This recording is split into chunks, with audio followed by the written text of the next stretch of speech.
Tonight on Capitol Hill, tensions flared in a hearing that was supposed to focus on oversight, but quickly turned into a broader confrontation about transparency, accountability, and the treatment of survivors in one of the most disturbing criminal cases in modern American history. If you care about government transparency and justice for victims, make sure you subscribe right now so you do not miss our in-depth breakdowns of these critical hearings. Thank you. Time of the gentleman has expired. I have a UC, Mr. Chairman. And that is the gentlelady from Texas. I ask unanimous consent to enter into the record. El Paso airspace reopened after FAA quickly rescinds 10-day flights restriction. This was published by the Texas Tribune on February 11th, 2026, and it says it was because of an impasse with the DOJ over the use of unmanned military aircraft and not triggered by Mexican cartel drones. Without objection. Point of order, Mr. Chairman. I didn't hear back about the second round of questions. I assume that's not happening. I just want to be able to assure the members, certainly on my side, if not both sides. That's not a point of order. No, that every member will get 5 minutes with the witness. Will there be 5 minutes for each? Yeah, you get 5 minutes. Yeah. With the witness. Okay, yeah. Very good. Yeah. Okay. And are you up next? Gentleman from New York is recognized. Mr. Chairman, I want to begin by acknowledging the survivors of Jeffrey Epstein's horrific abuse who are in the room with us today. I want to thank all of you for your bravery in speaking out. And I want to say that you and the other survivors of these heinous crimes deserve better from this Department of Justice. In particular, it is shocking that the department did not redact the names of Epstein's victims, but it did redact the names of their abusers. I don't know whether this was done out of incompetence or whether it was deliberate and malicious, but either way, it is completely unacceptable. Even more troubling, the DOJ has failed to bring any of these perpetrators to justice. Instead, it has engaged in a relentless pursuit of Donald Trump's perceived enemies. I want to focus on just one example. The Attorney General of my home state of New York, Tish James. This DOJ has been hell-bent on securing an indictment against Ms. James for something, anything, simply because she held Donald Trump's companies accountable for years of financial fraud. And indeed, the department manufactured an investigation against her for alleged, quote, mortgage fraud. But the U.S. attorney leading the investigation, Eric Siebert, a Trump appointee, refused to bring charges against Ms. James because there was simply no evidence. Unfortunately, a prosecutor who refuses to do Trump's bidding has no place in this DOJ, so Mr. Siebert was forced out. Trump could not contain his fury that he expressed to you in a social media post addressed to you by name. I'm sure you've seen it. Quote, I fired him and there is a great case, he wrote to you about Mr. Siebert. Then we moved down. We can't delay any longer. It's killing our reputation and credibility. They impeached me twice and indicted me 5 times over nothing. Justice must be served now. And obviously, you followed that order. Lindsay Halligan, Trump's former defense lawyer who had never prosecuted a case in her life, was installed to replace Mr. Siebert, and it was clear that part of her mandate was to go after Ms. James. Halligan immediately sought an indictment, which a court dismissed because Halligan was illegally put into the role. But your department was undeterred, and not once, but twice, it tried to indict Attorney General James in separate courts. Both grand juries rejected you and refused to indict her. It is practically unheard of for a grand jury to refuse an indictment. In 2016, it happened in just 6 cases out of over 150,000 offenses. And you had it happen twice in the same week, in 2 different courts. That must have been humiliating. And now there are reports that you are continuing to investigate her. The amount of resources that have gone into targeting Attorney General James, months of investigations, multiple failed indictments, is astounding.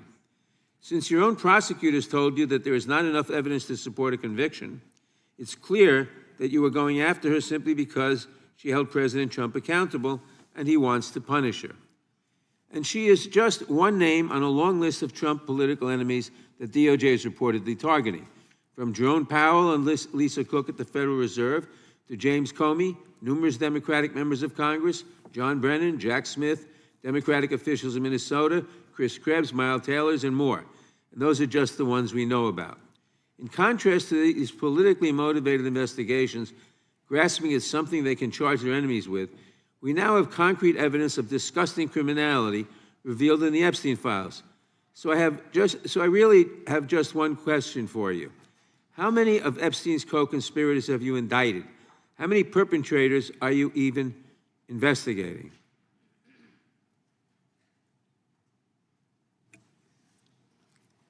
First, you showed it. I find it. How many have you indicted? Excuse me. I'm going to answer the question. Answer my question. No, I'm going to answer the question the way I want to answer the question. No, Your you're going to answer theatrics the are question the ridiculous. way I asked it. Chairman Jordan, I'm not going to get in the gutter with these people, but I'm going to answer the question. How many have you indicted?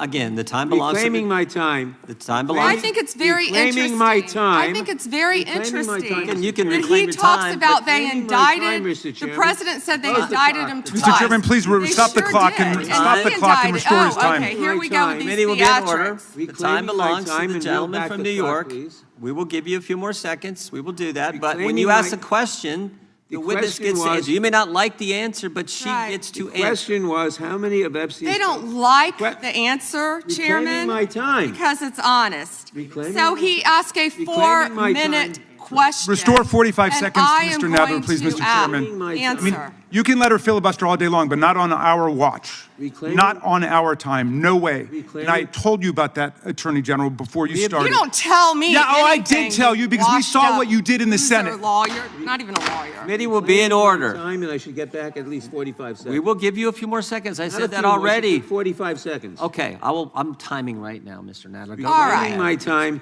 The answer to my question, how many of Epstein's co-conspirators has she indicted, is 0. You have been the Attorney General for a whole year, and your DOJ fired the lead prosecutor of this case, sat on evidence this entire time, and claimed falsely last July that there were no more leads. It took an act of Congress for you to finally release part of the Epstein files, and when you did, you included personal information about the victims while protecting the names of abusers. Time of the gentleman None of has the perpetrators expired. have been brought to justice, but enormous resources Time have been of the dedicated to gentleman has pursuing Trump's expired, enemies. and It's obviously clear there that was- under your leadership, the Department of Justice There no was longer no works for question American in there people. It for works her to for respond Donald to. Trump. I yield back. The gentleman yields back. May I answer? I think our next questioner, Madam Attorney General, is going to give you time to respond to Thank you, Chairman. all kinds of things. So we will turn to the gentleman from Texas for 5 minutes. Ms. Bondi, you go right ahead. I'm over here. The time is yours. Thank you. First, he brought up the president saying they indicted me twice. They sure did. They tried to impeach him twice, and you, Mr. Nadler, were one of the leads on the impeachment. I was on the other side. I lived that with you. During impeachment, you said the president conspired, sought foreign interference in the 2016 election. Robert Mueller found no evidence, none, of foreign interference in 2016. Have you apologized to President Trump? Have you apologized to President Trump, all of you who participated in those impeachment hearings against Donald Trump? You all should be apologizing. You sit here and you attack the president, and I am not going to have it. I'm not going to put up with it. You know, all they want to do, the American people need to know this. They are talking about Epstein today. This has been around since the Obama administration. This administration released over 3 million pages of documents, over 3 million, and Donald Trump signed that law to release all of those documents. He is the most transparent president in the nation's history. And none of them asked Merrick Garland over the last 4 years one word about Jeffrey Epstein. How ironic is that? You know why? Because Donald Trump, the Dow right now is over, the Dow is over $50,000. I don't know why you're laughing. You're a great stock trader, as I hear, Raskin. The Dow is over 50,000 right now. The S&P at almost 7,000. And the NASDAQ smashing records. Americans' 401ks and retirement savings are booming. That's what we should be talking about. We should be talking about making Americans safe. We should be talking about, what does a Dow have to do with anything? That's what they just asked. Are you kidding? Mr. Jordan, Mr. Jordan, Committee will be in order. Mr. Jordan, am I going to get an extra 45 seconds added to my time? The committee will be in order. The time belongs to the gentleman from Texas. Ms. Bondi, the Attorney General can respond. Thank you.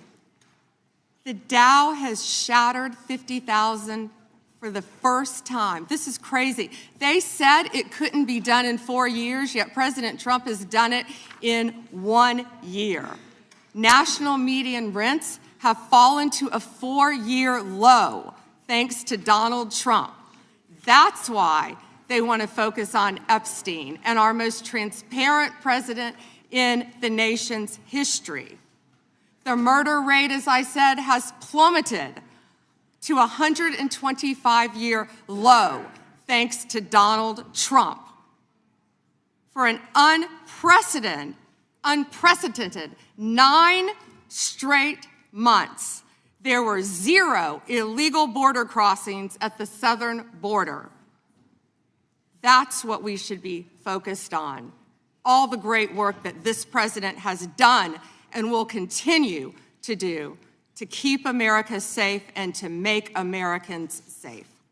Thank you, Attorney General Bondi. I agree with you totally. I think you've done a fine job. I think that Democrats, in fact, should be apologizing to the Epstein victims for doing nothing during the 4 years that they were running the government. We did not hear about this, and it took you and President Trump to finally provide transparency and give answers to the American people, and I want to thank you for that. I want to thank you also for standing up for truth today and for fighting back against the theatrics and the time waste that you will endure over the next hour or two. I want to apologize on behalf of my colleagues on the left. They're not all that bad, but they've got to put on a show.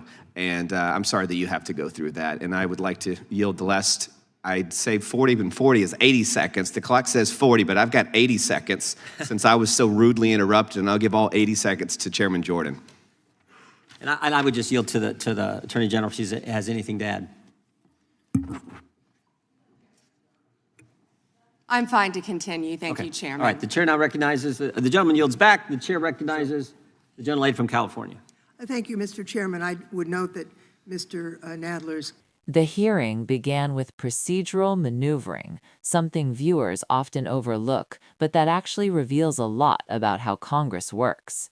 A member from Texas requested unanimous consent to enter a Texas Tribune article into the record.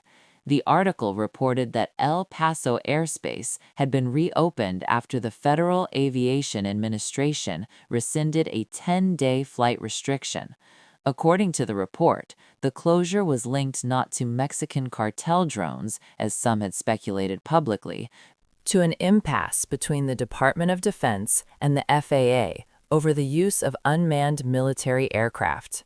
This matters because it highlights how quickly narratives can form around national security issues. Public perception initially suggested foreign cartel drone activity, but the reporting indicated a bureaucratic dispute between agencies. That is a powerful reminder that in Washington, not every dramatic development is the result of an external threat. Sometimes it is about interagency coordination or the lack of it. After that procedural exchange, attention shifted sharply. A point of order was raised about whether members would receive a second round of questioning. The chair clarified that each member would receive 5 minutes. This may sound routine, but time allocation in congressional hearings determines how deeply issues are probed.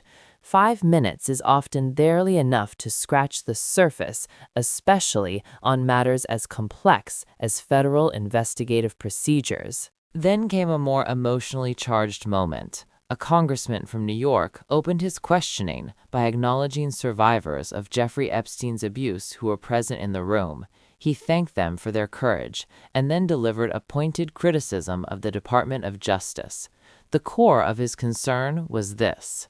In recently released documents related to the Epstein case, the department allegedly failed to redact the names of victims while redacting the names of their abusers. That is a stunning accusation, and it touches on a fundamental principle of victim protection in the justice system. To understand why this is so significant, we need context.